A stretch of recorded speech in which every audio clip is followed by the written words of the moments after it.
Today is a very special review. I am reviewing the LEGO Ninjago movie because today marks the 10th anniversary of LEGO Ninjago, a series I grew up with ever since I was a little kid, and I even got this shirt out of my closet for this review. It's been a while since I wore this shirt, but for this review I had to bring it out of my closet and put it on. But before we do begin today's review, I would just like to say, rest in peace, Kirby Morrow. It was unfortunate that he passed away before the 10th anniversary of the series, where I found out about his work and I really liked the voice he did for Cole. And he also voiced so many other characters that people enjoyed throughout his years of being a voice actor. And to hear someone from my childhood pass away in a year like 2020, where so many people lost their lives, was truly upsetting to hear. Not just for me, but for every Ninjago fan across the world. I want to just send my condolences to his family and friends, and may he rest in peace.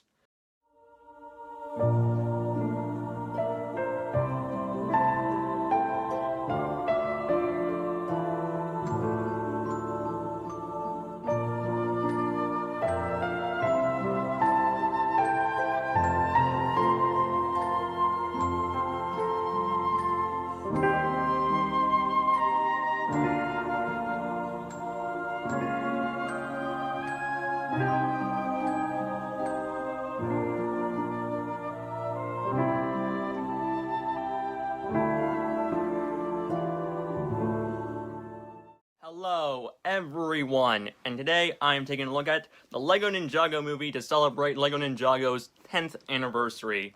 So if you want my thoughts on the show, I really like LEGO Ninjago. It's one of my childhood favorites, and while I haven't watched some of the newer seasons after the Genie season, I do plan on catching up in the near future, and who knows, I might make a review out of all the seasons someday. I don't know.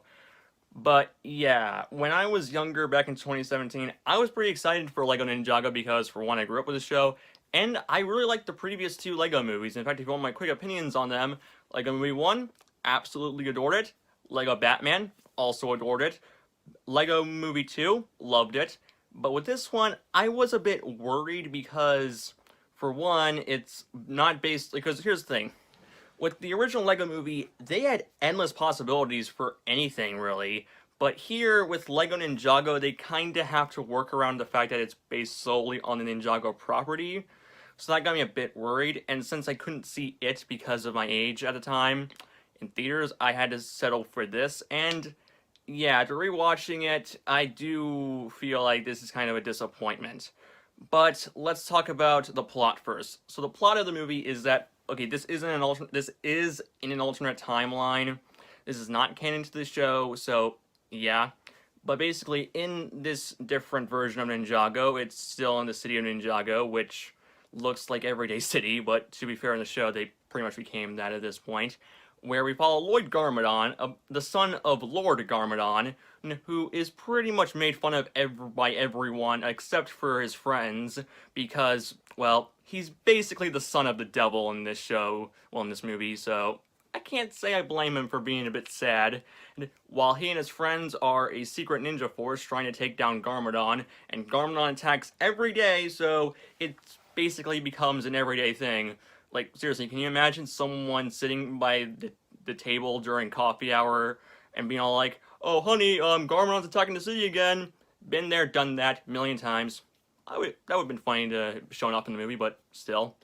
And during the first act of the movie, Lloyd wants to connect with his father while his father is just a jerk.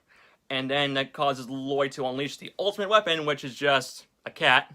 Okay, that was kind of funny, not gonna lie.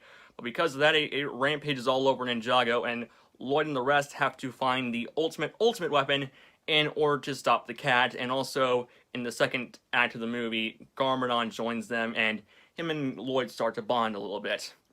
Now, in terms of the story, it's fine, I guess. I mean, to be fair, one of the biggest parts about the first two seasons was Lloyd and Garmadon, and how they were building up that they had to fight at some point, because it's basically the Chosen One narrative. And while it's not as good as how the show handled it, I can see what they're trying to go for. The problem is, this story just feels cliche at this point. Like, seriously, you have the kid who was made fun of by everyone, but in actuality should be loved by everyone because, well, he's a superhero basically in the world. And they have a relative who was evil, and because of that, they get made fun of, only to then be like, oh, okay, you're still a good guy by the end of the movie. Yeah, it kind of follows that trope, and it gets kind of predictable with what it wants to go with. And also, the framing device for this movie is that there's a little kid who gets made fun of, and he walks into a store and meets Jackie Chan with a Lego Sensei Wu who's wooden. Yes, a Lego wooden Sensei Wu. I would want one of those, if I'm being honest. And I guess it's a decent framing device, but it's kind of pointless since, really, you can just remove that and nothing would change. In fact, the only thing that really connects is that they have the cat. And Jackie Chan voices Wu in the movie, so yeah. Now, in terms of my positives with this movie, because there are some negatives, I'll say this right now, the animation is gorgeous. Like, seriously, the people making these movies know how to make a movie with Legos. It looks incredible, the city looks amazing, the sets for the mechs looks incredible, even though Lloyd has a dragon. Like, seriously, everyone gets a mech suit, while Lloyd's all like, yeah, look at me, I have a dragon on my side. But, yeah. And there are some funny moments, especially with Wu and Garmadon. I'm talking about Lord Garmadon, by the way, not Lloyd. And I really like the moments between Wu and Garmadon. They're really funny, especially when they fight each other in the second act of the movie. And they are easily the best characters in the movie. In fact, they're the only two I really liked. And I also enjoyed some of the bonding moments between Lloyd and Garmadon. They were pretty nice. And yeah, that's most of my positives with the movie. And yeah, let's talk about some of my negatives, other than the plot being predictable. Now, this is... oh yeah, there was one other positive I forgot to mention. As a Ninjago fan, I do appreciate how they had the theme song be Lloyd's ringtone on his phone. I appreciated that as a fan of Ninjago. But in terms of my negatives with the movie, other than the plot being predictable, this is mostly as a fan, but I do not like the way they treated the ninja in the movie, because they're just cookie-cuttered and forgettable. Like, I'm not even joking. Like, I really like these characters in the show, but in this movie, they're just there. Literally, let's talk about what characters they have. Kai in the movie is just the cool guy, I guess. Nia is Kai's younger sister and rides a motorcycle. Jay is shy and has a crush on Nia. Cole is a DJ. And then there's Zane. Look how they massacred my boy. Zane in this movie, his entire thing is that he's a robot. Now, yes, in the show, Zane is a robot. That is established in the first season, but that wasn't his only joke. Seriously, they do make some jokes about Zane being a robot in the show, but it's not like they did it every 5 seconds that he's on screen, because in this movie they do exactly that.